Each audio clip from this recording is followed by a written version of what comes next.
এ তো পটে, একে পচাদও লেগেছে পটে। কি চালায় কি তুই আমার ইমিটেশনে কোমর উপরে পড়লি? আরে বাবা আমি হুজুর বাড়ি যাচ্ছি না। শ্বশুর বাড়ি যাচ্ছি আমার উপর বলছিস? আমার এমনিতে ইমিটেশনের। আরে হুজুর বাড়ি ওরা ইলিশ নিয়ে যাচ্ছে না। সেটা চোরা নিয়ে যা, এক গন্ডা নিয়ে যা, তুই আমার উপরে বললি কেন? আরে বাবা উকুরে দে আরেকবার এখানে কামড়ে দিল। কুকুরটাই আমার পড়বে, তোকে মেরে ফেলবো। দেখেছিস কি চালা কি চালা? ও যাচ্ছে শ্বশুর বাড়ি জোড়া ইলিশ নিয়ে, কুকুরে কামড়ালো ওকে, ও এসে পড়লো আমার কোমরে। আরে তোমাকে দেখতে পাই না। সে দেখতে পাবে কোথায়? আর ঠিক করেছে, তোকে শ্বশুর বাড়ি যাচ্ছিস, তোকে কামড়িতে ভালো করেছে। শোন, তুই কুকুরের জন্য কিছু নিয়ে গেছিলি? দুধটা আমাকে কি আনতে বলেনি? দেখেছে কি চলে কি চলে? কুকুর নাকি ওকে বলে দেবে। শোন, তুমি শ্বশুর বাড়ি যাচ্ছ ইলিশ মাছ নিয়ে, কুকুরের জন্য একটু মাংস নিতে পারলে না? আমি আগলে বানিয়ে দেবো। ঠিক আছে, তোকে কামড়িয়েছে ভালো করেছে। এই আবার কান্না করছিস কেন? তোর জলতাঙ্ক হবে। ঠিক এদিকে এদিকে আমি তোর জলতাঙ্ক হবেই না। হবে না? আমি কে? আমি হচ্ছে কেলো ওঝা। সারা ভারতবর্ষ জুড়ে আমি ওঝাগিরি করে বেড়াই। যে কোনো সমস্যা, হাতের জল শুকোচ্ছে না, বারবার বাথরুম যাচ্ছেন, বিভিন্ন ধরনের, এমনকি মানুষের কামড়ালো সেটাকে ভালো করতে পারি। কার যদি তোর যদি বউ চলে যায়, আমি বউটাকে এনে দিতে পারি। আমার নাম হচ্ছে কেলো ওঝা। ভালো কাজ করে, ভালো কাজ। আমার ঠাকুরদা, তার ঠাকুরদার বাবা একটা ঝাঁটা স্বপ্নে পেয়েছিল। সেই ঝাঁটা দেবে, যাকে ঝাঁটপোষ করে দেবো তারই সবকিছু ভেবে। এই দেখ সেই ঝাঁটা। তাহলে এক কাজ কর, হাঁটা দিয়ে কুকুরের বিষটাকে নামিয়ে দাও। তুই ডগি হয়ে যায় এইখানটায়। কি চালা দেখেছেন? তোকে কেউ ওরকম ভঙ্গ করতে বলছি না। উমিতে বললে আগে হয়ে যাও। আরে ডগি হতে এটা হচ্ছে ডগি, এইখানটা ডগি হয়েছে। এটা হচ্ছে আগে। আর একটু আগে যা, একটু কথা ছিল। এই ঝাড়পুছ করতে গেলে তো গুরুকে কিছু দিতে হয়, দক্ষিণা। বাবা হ্যাঁ, তুই 1001 টাকা দিয়ে দিস। অত 1001? আরে বাবা শ্বশুর বাড়ি তো অত টাকা দিয়ে যাই তো। ও মাকে তো তাহলে বল বল, তাড়াতাড়ি বল, সময় কম। দেখেছিস তুই 500 টাকা দিয়ে 50% ডিসকাউন্ট। পুজো আসছে, ঠিক আছে তুই ডগে হয়ে যা। বল একটু আগে যা। একে তুই উঠে দাঁড়াচ্ছিস কেন? আমি তো শুরুই করি। হ্যাঁ করবে। ও কি জ্বালা দেখেছেন? এই জ্বালা আমি কোথায় রাখি? দেখেছো কি জ্বালা দেখেছে? হ্যাঁ হ্যাঁ হ্যাঁ হ্যাঁ করছো কেন? দেখেছো কি জ্বালা? আমাকে শুরুই করতে দিচ্ছে না। টুম্পা সোনা, টুম্পা সোনা, আচ্ছা মার। दिल है के मानता नहीं। ओ टुनी माई बने जुड़ी कथा सुने ना।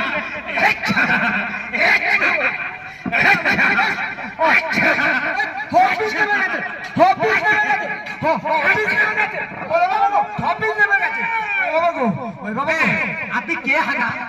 আপনি কে হাগা? আপনি কে হাগা? আমার কাছে বাধা দিচ্ছেন? আপনি কোনো হাগা নই না বাবা। সকাল থেকে আমার বৌরি বাচ্চা আপনি নষ্ট করে দিলেন। সকাল সকাল আমি বৌরি করছি, আপনি কে হাগা বলুন?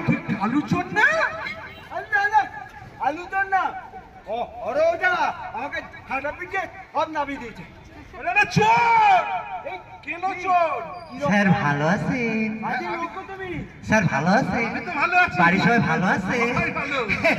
কতদিন আপনার সাথে দেখা হয়নি। কেন স্যার? দেখুন স্যার, দেখুন খুব ঝাঁটা পেটা লোক বললো আমাকে সব নামিয়ে দেবে। দেখুন স্যার, চুরি করে না আমি অনেক দিনকে ছেড়ে দিয়েছি। চুরি করতে গেলে না খুব সেখানে মারে, তাই ভাবছি কি আমি কবিরাজি করে অনেক শান্তি। দেখেছেন এই যে মালা, এই যে তুমি তুমি কত বাজে চিঠিমার লোকটা আমার তো এই তুই আমাকে ইনশর্ট করবি না। না না নাচো, নাচাই কালুকে নাচাই কান্দই না শুরু কর। দেখেছি প্রথমবার কালু নাচবে এইবার, ডিম পারুটি ডিম পারুটি ডিম পারুটি।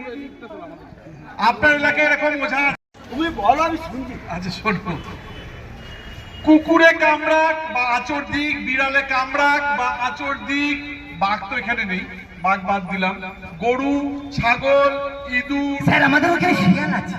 শিয়াল, যেই কামড়াক বা আচর দিক। আচ্ছা এখানে কুকুর আর বিড়াল বেশি থাকে। আচর যদি দেয় রক্ত না বেরোলে, রক্ত তো বেরোয়নি, আর কিছু হবে না, না করবেন না। কারণ জলাতঙ্ক রোগের যে জীবাণু এতটাই মারাত্মক যে আজ থেকে 10 বছর পর হয়তো সেই লোকটা জলাতঙ্ক রোগে আক্রান্ত হলো, এবং একবার জলাতঙ্ক রোগ হলে কি হবে, তাকে আর বাঁচানো যাবে না। যত বড়ই চিকিৎসা করাক তাকে আর বাঁচানো যাবে না, কিন্তু জলাতঙ্ক প্রতিরোধ করা যায়। এবার সেটাই আমি বলবো, কুকুর বেড়াল কামড়াক বা আচর দিক যাই করুক না কেন, যদি রক্ত নাও বেরায়, প্রাথমিক কাজ আপনার কি, যেমন ওর পেছনে কামড়েছে, আপনার পেছনে বা হাতে বা ঘাড়ে যেখানেই কামড়াক, 15 মিনিট যে রানিং ওয়াটার, যে জল পড়ছে সেই জলে সাবান দিয়ে, দামি সাবান না, ক্ষারযুক্ত সাবান, কম দামি সাবান, সাবান না থাকলে ডিটারজেন্ট মানে সার বা যে কোনো ডিটারজেন্ট দিয়ে ভালো করে ওই জায়গাটা ঘষতে হবে। কিন্তু এইবার কথা আছে, আমি তো ওখানে কামিয়েছে, তাহলে আমি রানিং ওয়াটারে ভালো করে হাত ঘষে আসি। হ্যাঁ যা যা যা, হ্যাঁ যার সময় দক্ষিণে দিয়ে যা। যেটা বললাম 15 মিনিট, কিন্তু খালি হাতে না, একটা গ্লাভস পরে নেবেন, গ্লাভস না থাকলে প্লাস্টিক, একটা প্লাস্টিক ওখানে বেঁধে নেবেন। খালি হাতে কেন না বললাম, যে জীবাণুটা এতটাই মারাত্মক, ওই খালি হাতে ওই লালার সাথে যদি জীবাণুটা আপনার পেটে চলে যায় তাহলে জলাতঙ্ক হতে পারে। তাই খালি হাতে নয়। প্রথম কাজ কি আমার, প্রথম কাজ কি জিজ্ঞেস করলে সবাই এদিকে না ওইদিকে, এতক্ষণ নাচটা দেখলি না। আচ্ছা আমি বলি, আরেকবার বলি, প্রথম প্রাথমিক কাজ হচ্ছে আমার যে 15 মিনিট সাবান দিয়ে ভালো করে জায়গাটা ধুতে হবে, কিন্তু হাতে একটা গ্লাভস পরে গেলে ভালো হয়, না থাকলে প্লাস্টিক বেঁধে ওই জায়গাটা ধোবেন। তারপর কোনো নুন, হলুদ, লঙ্কা, কোনো অ্যান্টিসেপটিক ক্রিম কিচ্ছু লাগাবেন না, খোলা অবস্থায়। এই যে আমাদের ইউপিএসসি 83 নিয়ে আসবেন, দিদিরা সবাই ঝান্ডু বাম লাগানো যাবে না? मैं झंडू बाम हुई ডাকালু, ঝান্ডু বামও লাগানো যাবে না। কি করতে হবে, ওইখানে দিদিরা থাকবে, দিদিদের কাছে আসবেন। দিদিরা এখানে যখন জানতে পারবে যে আপনাকে কুকুরে আঁচড় দিয়েছে বা বিড়ালে আঁচড় দিয়েছে বা আপনার বাচ্চাকে আঁচড় দিয়েছে, তাকে ইনজেকশন দেবে, এই হাতে একটা এই হাতে একটা।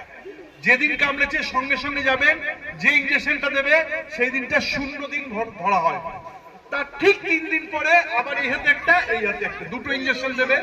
তার ঠিক 4 দিন পর মানে 7 দিনের মাথায় আবার এই হাতে একটা এই হাতে একটা ইনজেকশন দেবে। 7 দিন পর আবার 21 দিন পর মানে 28 দিনের দিন আরেকটা এই হাতে একটা এই হাতে একটা ইনজেকশন দেবে, ব্যাস কমপ্লিট। স্যার স্যার একটা কথা ছিল, এই যে এই এতগুলো ইনজেকশন দিচ্ছে, তার কি কোনো পয়সা টয়সা লাগবে নাকি? কোনো পয়সা না, সম্পূর্ণ বিনা পয়সা। এবার যেটা বলবো মন দিয়ে শুনুন, দুটো ইনজেকশন নেওয়ার পর অনেকে বলে এই আমার শালির বিয়ে। হ্যাঁ হ্যাঁ স্যার, ওই যে আমার যাকে ঝাড়ফুঁক করছিল ওর শালির বিয়ে আছে, ছোট শালি, তা কি হবে এখন? বলছি শালির বিয়ে ভারতবর্ষের যেখানেই হোক, নয় রাজস্থান, নয় দিল্লি, বোম্বে, মাদ্রাজ, যেখানেই হোক, শালির বিয়ে যদি যেতে হয় যাবেন। 2 দিন পর কি করে অনেকে, ও আমাকে আর ইনজেকশন দিতে পারে, শালি বিয়েটা খেয়ে আসি, খেতে যান, বগল দাবা করে ওই যে প্রেসক্রিপশনটা দেবে, যেটা লিখে দেবে, সেটা নিয়ে যাবেন নিকটবর্তী ওইখানে। ধরেন রাজস্থানে বিয়ে হচ্ছে শালির, রাজস্থানে কোনো উপস্বাস্থ্য কেন্দ্রে যাবেন, ওখানে সম্পূর্ণ বিনা পয়সা দুটো ইনজেকশন দেবে। ডেট মিস করবেন না, কারণ জলাতঙ্ক রোগ পেট খারাপের মতো কালকেই হয় না। জলাতঙ্কের জীবাণু খুব ধীরে ধীরে ধীরে ধীরে নার্ভের মাধ্যমে একজন মানুষের ব্রেনে গিয়ে অ্যাটাক করে, ব্রেন থেকে আবার যখন নামে তখন সে জলাতঙ্কে আক্রান্ত হয়, সে যে বিভৎস তার মৃত্যু ভাবতে পারবেন না। তাই অবহেলা করবেন না। আমি পরশুদিন এক জায়গায় শো করছিলাম, তখন একটি ছেলে হাসতে হাসতে বলল যে দাদা না ভয় পেয়ে গেছিল, বললো দাদা 2 বছর আগে আমাকে বিড়ালে আঁচড় দিয়েছিল, আমি একটু স্যাভলন লাগিয়েছি। আমি বলছি খুব অন্যায় করেছিল, ইঞ্জেকশন নেয়নি, কিছু করেনি। আপনাদেরকে বলে যাচ্ছি এখানে যে বিড়ালে আঁচড় দিক, কুকুরে আঁচড় দিক, নাই বা কামড়া, রক্ত নাই বেরো, সঙ্গে সঙ্গে 15 মিনিট ধরে সাবান দিয়ে ভালো করে জায়গাটা একটা গ্লাভস পরে নিয়ে ঘষবেন, জল দিয়ে ভালো করে ঘষবেন। তারপর এখানে স্বাস্থ্য কেন্দ্রে চলে আসবেন, দিদিরা ইঞ্জেকশন দেবে। যেই ডেটে দেবে সেই ডেটে কিন্তু ইঞ্জেকশনটা দিতে হবে, তবেই আপনি জলাতঙ্ক প্রতিরোধ করতে পারবেন। আর একবার যদি জলাতঙ্ক কারোর হয়, হয়তো 10 বছর বা 15 বছর পর তার ওই জলাতঙ্কর প্রকোপ দেখা দিল, সে হয়তো ভাবলো হায় রে কপাল, আমি ওই সময় যদি বিড়ালে আঁচড় দিয়েছিল, আমি যদি ওই শুধু জল দিয়ে না ধুয়ে যদি দাদার কথা শুনতাম, একটু সাবান দিয়ে ঘষে, তারপর 15 মিনিট ধরে সাবান দিয়ে ভালো করে ঘষে তারপর যদি এখানে আসতাম, তাহলে আজকে আমাকে এই দিন দেখতে হতো না। কারণ জলাতঙ্ক রোগীকে বাঁচানো যায় না, জলাতঙ্ক প্রতিরোধ করা যায়। তার জন্য আমরা সকাল থেকে এই যে করে যাচ্ছি প্রোগ্রাম বিভিন্ন জায়গায়, আপনাদের কাছে এসেছি। যারা আসতে পারেননি, আমরা বিকালের দিকে এখানে আসি, প্রচুর লোক হয়। যারা আসতে পারেননি, যারা এসেছেন, একটাই অনুরোধ, 10 জনকে আপনারা বলুন, জানিস ভাই জলাতঙ্ক থেকে বাঁচতে গেলে কুকুরে বিড়ালে যেই আঁচড় দিক, 15 মিনিট অন্তত, মিনিমাম 15 মিনিট জল দিয়ে সাবান দিয়ে ভালো করে সেই জায়গাটা ধুতে হবে গ্লাভস পরে নিয়ে। গর্ভবতী মাকে যদি বিড়াল কুকুর আঁচড় দেয়, সেই গর্ভবতী মাও ইঞ্জেকশন নেবে। সদ্যজাত যে সন্তান, যে বাচ্চা, তাকেও যদি বিড়ালে আঁচড় দেয়, সেও ইঞ্জেকশন নেবে। কারণ জলাতঙ্ক এমন একটি মারাত্মক মারণ ব্যাধি মানে যেই রোগ হলে কিন্তু বাঁচে না মানুষ, সেই রোগের হাত থেকে বাঁচতে একমাত্র কি করতে হবে, আমাদের প্রতিরোধ করার জন্য আমাদের এই প্রাথমিক কাজটা করতে হবে। এবার যদি একজনকে একটু জিজ্ঞেস করি, সবাই তো খুব স্মার্ট, কলকাতায় থাকে,